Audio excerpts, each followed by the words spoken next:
नमस्कार मित्रांनो, श्री स्वामी समर्थ. आज आपण ज्या प्रश्नाचा विचार करत आहोत तो हजारो वर्षापासून अनेक माणसांना पडत आलेला आहे.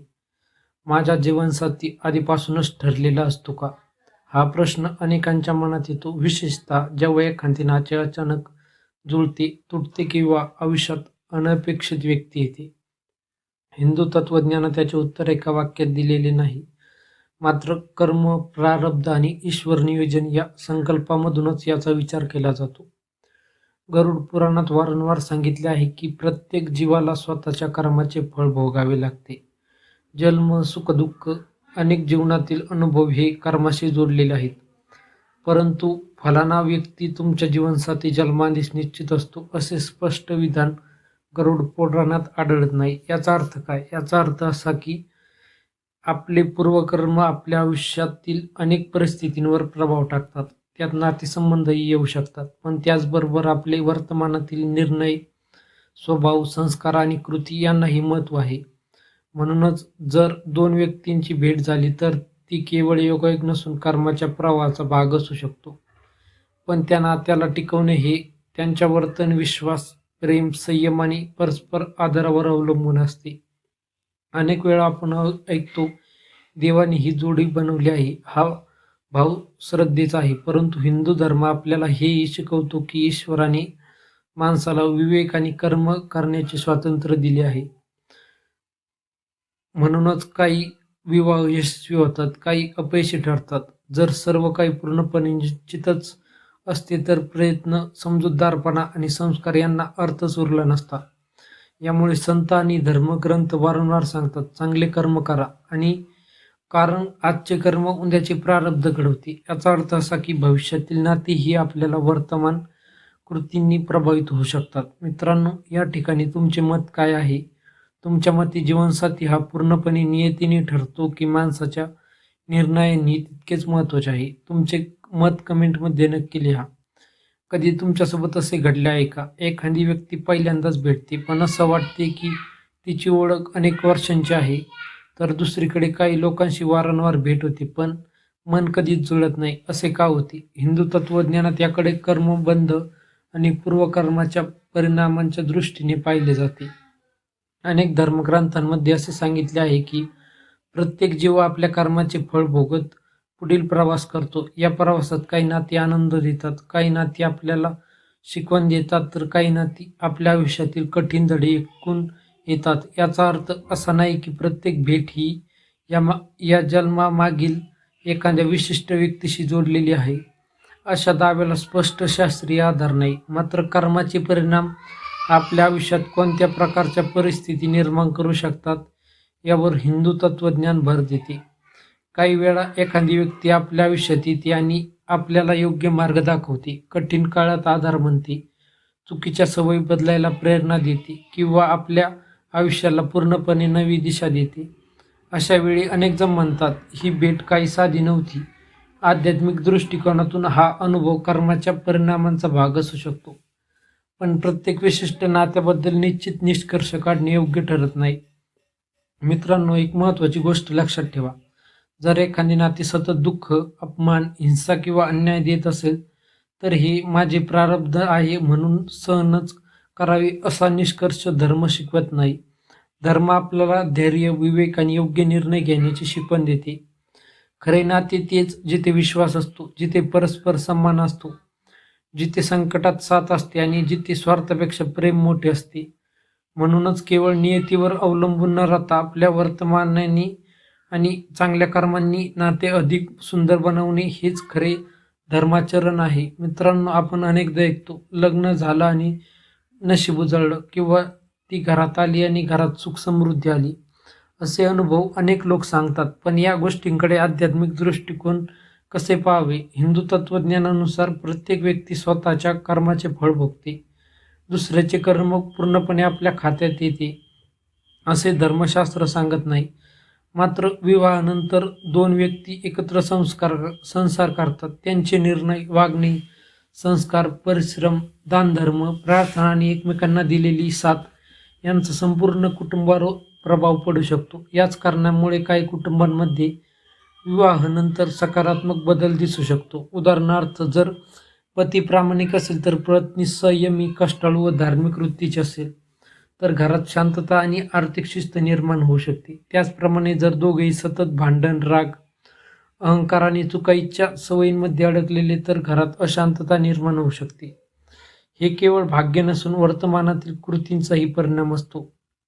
धर्म आपल्याला सांगते, घरात सत्य, संयम, दया, सेवा आणि परस्पर आदर असेल तर घर अधिक सुखी होण्याची शक्यता वाढते. म्हणूनच आपल्या परंपरेत पती पत्नीला सहधर्मचारी म्हटले जाते, म्हणजे धर्म, कर्तव्य आणि जीवन प्रवासात एकमेकांची साथ देणारे.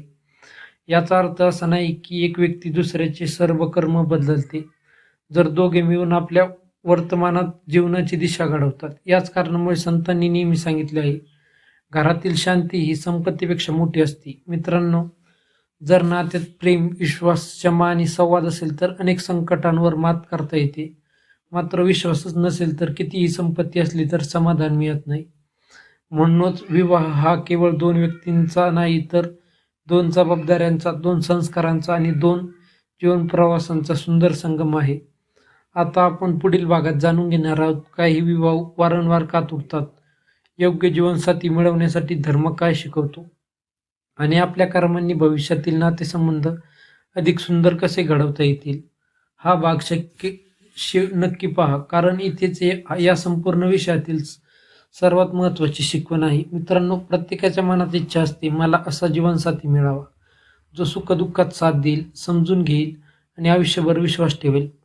पण असा प्रश्न पडतो, योग्य जीवनसाथी मिळवण्यासाठी केवळ नशीब पुरेसे असते का? हिंदू धर्माचे उत्तर आहे, नशीब महत्त्वाचे असले तरी चांगले आचरण, विवेक आणि वर्तमानातील कर्म यांनाही तितकेच महत्त्व आहे. धर्मशास्त्र आपल्याला सांगते की विवाह हा केवळ आकर्षण किंवा संपत्तीवर टिकत नाही, तो टिकतो विश्वासावर, संयमावर, सत्यावर, परस्पर आदरावर आणि क्षमाशीलतेवर. मित्रांनो, विचार करा, जर दोन व्यक्तींमध्ये प्रेम असेल पण अहंकारही तितकाच मोठा असेल तर ते नाते किती दिवस टिकेल? आणि दुसरीकडे मतभेद असूनही जर संवाद, समजूतदारपणा आणि एकमेकांविषयी आदर असेल तर ते नाते अधिक मजबूत होत असते. याच कारणामुळे आपल्या संस्कृतीत विवाहाला संस्कार म्हटले जाते, केवळ करार नाही. धर्म आपल्याला शिकवते की प्रत्येक व्यक्तीने स्वतःमध्ये बदल घडवला पाहिजे. आपण जसे आहोत तसेच ऊर्जा आपण आपल्या नात्यांमध्ये घेऊन जाऊ. जर मनात राग, संशय, मत्सर आणि स्वार्थ भरलेला असेल तर त्याचा परिणाम नातेवर होणारच. पण जर मनात दया, सेवा, संयम आणि प्रेम असेल तर घरात सकारात्मक वातावरण निर्माण होते. मित्रांनो, अनेक जण विचारतात, योग्य जीवनसाथी मिळवण्यासाठी कोणता उपाय करावा? आध्यात्मिक दृष्टिकोन सर्वात मोठा उपाय म्हणजे सत्याचा मार्ग स्वीकारणे, आईवडिलांचा आदर करणे, इतरांना फसवू नये, गरजूंना मदत करणे आणि ईश्वरावर श्रद्धा ठेवून स्वतःच्या स्वभावात सुधारणा करणे. हे उपाय कोणताही जादू करत नाहीत, पण ते माणसाला अधिक परिपक्व, शांत आणि विश्वास बनवतात आणि त्याचा परिणाम नात्यांवरही दिसू शकतो. एक महत्त्वाची गोष्ट, जर एखादे नाते तुटले असेल तर स्वतःला कायम दोष देऊ नका किंवा हेच माझे भाग्य असं समजू नका. जीवनात प्रत्येक अनुभव आपल्याला काहीतरी शिकवून जातो. कधी योग्य व्यक्ती आयुष्यात उशिरा येते तर कधी आंधी आलेली व्यक्ती आपल्या पुढील आयुष्यासाठी तयार करून जाते. धर्म आपल्याला निराशा नाही तर आशा आणि योग्य कृतीचा मार्ग दाखवते. पुढील भागात आपण जाणून घेणार आहोत, जीवनसाथीबद्दल सर्वात मोठा गैरसमज कोणता, कर्म आणि नियती यामध्ये संतुलन कसे का समजावे आणि या संपूर्ण विषयातून प्रत्येकाने कोणती आध्यात्मिक शिकवण घ्यावी. तुमचा जीवनसाथी जन्माधीच ठरला असतो का? या प्रश्नाचे उत्तर काळे किंवा पांढरे असे नाही. हिंदू तत्वज्ञान आपल्याला अधिक सूक्ष्म दृष्टिकोन देतो. आपल्याला पूर्वकर्माचे आपल्या जीवनातील अनेक परिस्थितीमध्ये प्रभाव असू शकतो, पण त्याच वेळी आजचे आपले निर्णय, स्वभाव, प्रयत्न आणि आचरणही उद्याचे जीवन घडवतात. म्हणून केवळ नियतीवर सर्व काही सोडून देणे योग्य नाही आणि केवळ मीच सर्व काही ठरवतो असे मानणे ही पूर्ण सत्य नाही. हिंदू धर्माचा संदेश आहे, कर्म करा, विवेकाने निर्णय घ्या आणि ईश्वरावर विश्वास ठेवा. मित्रांनो, लक्षात ठेवा, योग्य जीवनसाथी मिळणे ही आनंदाची गोष्ट आहे, पण त्याहूनही मोठी गोष्ट आहे योग्य जीवनसाथी बनणे. जर आपण प्रामाणिक, प्रेमळ, संयमी आणि विश्वासू असेल तर आपल्या नात्यांमध्ये त्या गुणांचे प्रतिबिंब दिसण्याची शक्यता वाढते. आपल्या संतांनी नेहमी सांगितले आहे, नाती जपण्यासाठी प्रेमाइतकेच संयम आणि क्षमा ही इतकी आवश्यक असते. जर तुमच्या आयुष्यात चांगला जीवनसाथी असेल तर त्याची कदर करा. जर मतभेद असतील तर संवादाचा मार्ग निवडा. आणि जर अजून योग्य व्यक्ती भेटली नसेल तर निराश होऊ नका. स्वतःला घडवत राहा, कारण प्रत्येक चांगल्या नात्याची सुरुवात आपल्या चांगल्या व्यक्तीपासूनच होते. मित्रांनो, धर्म आपल्याला भीती शिकवत नाही, तो आपल्याला श्रद्धा, संयम, प्रेम आणि योग्य कर्म शिकवते. हीच या संपूर्ण विषयाची सर्वात मोठी शिकवण आहे.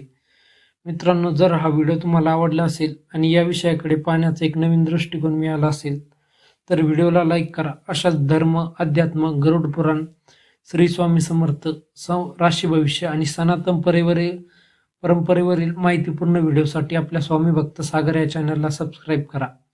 तुमचे मत आम्हाला कमेंटमध्ये नक्की सांगा. तुमच्या मते जीवनात नियती मोठी की कर्म? तुमच्या प्रत्येक प्रतिक्रियेचे आम्ही मनापासून स्वागत करतो. शेवटी सर्वांसाठी एक प्रार्थना. श्री स्वामी समर्थ महाराजांची कृपा तुमच्या आणि तुमच्या कुटुंबावर सदैव राहो. तुमच्या जीवनात प्रेम, शांती, सद्बुद्धी आणि समाधान नांदो. श्री स्वामी समर्थ.